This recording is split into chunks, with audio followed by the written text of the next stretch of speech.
When you decide to add movement to your shot, you are potentially adding energy or bringing added meaning to your shot. Sometimes the camera can even act as your eye, moving through the scene. In this video, we're going to cover what different camera movements are: pan, tilt, truck, boom, zoom, and dolly.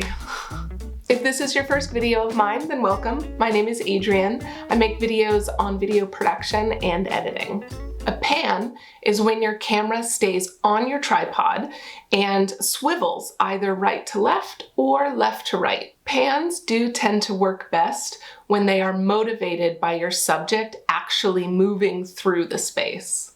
A tilt up or down is when your camera stays on your tripod and tilts either up or down. A boom shot is when you move your camera vertically and you record a shot moving either up or down. So the camera isn't attached to the tripod the way it is when you tilt. A dolly shot is the most distinctly cinematic shot you can do. A dolly is a platform with wheels that you can put your camera and tripod on. Sometimes the dolly is something that you actually have to push, and so then you either dolly into your subject or you dolly out.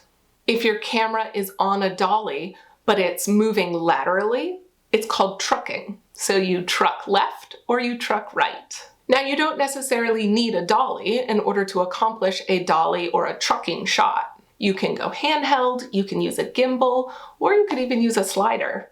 Zooming in and out doesn't involve any actual camera movement. Instead, you are changing the focal length during the shot. So when you zoom in, your object will appear bigger in the frame and larger to the viewer. This is something interesting that I want you to pay attention to if you're trying to decide whether to zoom in or dolly in on your subject. Zooming in will magnify an entire image equally. But in a dolly shot, the perspective changes as the camera moves towards the object. Items pass by the frame, and so it will make your viewer feel like they are actually moving through the space.